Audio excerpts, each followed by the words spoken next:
Paano ang nagiging pakitungo sa iyo ng iyong pamilya, mga kaibigan, lugar na pinagtatrabahuan at komunidad?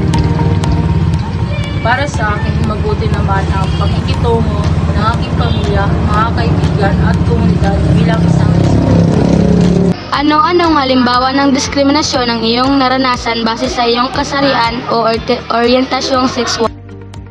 Base sa aking naranasan, wala naman akong naalalang dinidiskrimina ako bilang isang lesbian.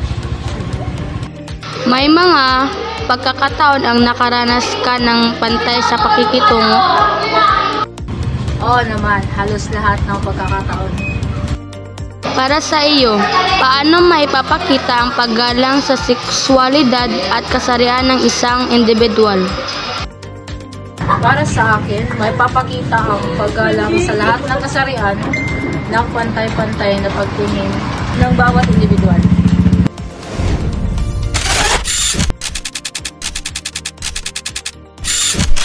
Ano ang nagiging pakitungo sa iyo ng iyong pamilya, mga kaibigan, lugar na pinagtatrabahuan at komunidad base sa iyong oryentasyon, sexual o pagiging gay? Para sa akin, wala namang mali. Pinatawa naman ako ng aking pamilya, ng kaibigan, ng trabaho sa pagiging gay.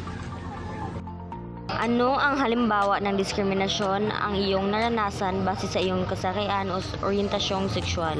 Para sa akin, wala naman nangyayaring karanasan sa pagiging gay ko. May mga pagkakataon ang nakaranas ka ng pantay na pakikitungo? Oo naman po sa maraming pagkakataon. Para sa iyo, paano maipapakita ang paggalang sa sexualidad at kasarian ng isang individual? Para sa akin, ipakita naman ang pagiging paggalang at mga kasarian dapat kami.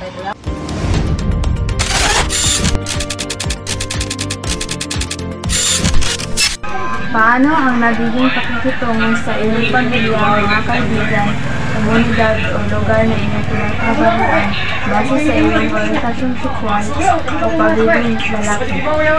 Para sa akin, naging mabuti naman ang mga pagtrato sa akin ng aking pamilya, mga kaibigan, komunidad, lugar at pagtatrabahuan base sa aking pagkalalaki. Anong halimbawa ng diskriminasyon ang iyong naranasan base sa iyong kasarian o orientasyong sexual?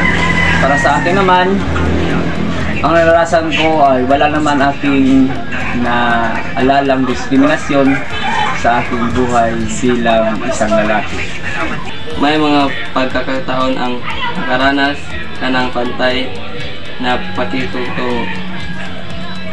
Para sa akin, oo, totoo naman, mga ilang beses. Para sa iyo, paano may papakita ang paggalang sa komunidad at kasarian ng isang individual? Base sa paggalang, para sa akin, sa pagtrato, pantay-pantay naman sa bawat individual, maging babae, lalaki o bading naman ito.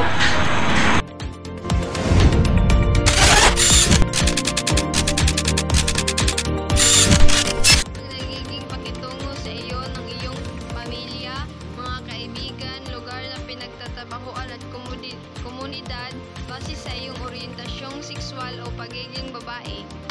Para sa akin, naging maayos naman ang pakikitungo sa akin ng aking pamilya, kaibigan, komunidad, batay sa akin ng orientasyong sexual o pagiging babae. Ano ang halimbawa ng diskriminasyon na iyong naranasan base sa iyong kasarian o orientasyong sexual? Sa awa ng Diyos, wala naman akong nararanasang diskriminasyon sa akin bilang babae. May mga pagkakataon ba na nakaranas ka ng pantay na pakikitungo? Oo, marami namang pagkakataon. Para sa iyo, paano may papakita ang paggalang sa sexual at kasarian ng isang individual? Para sa akin, magpapakita ang paggalang sa pamamagitan ng pantay na pakikitungo sa bawat isa, anuman ang kasarian nito. Maraming salamat sa iyong pagsagot sa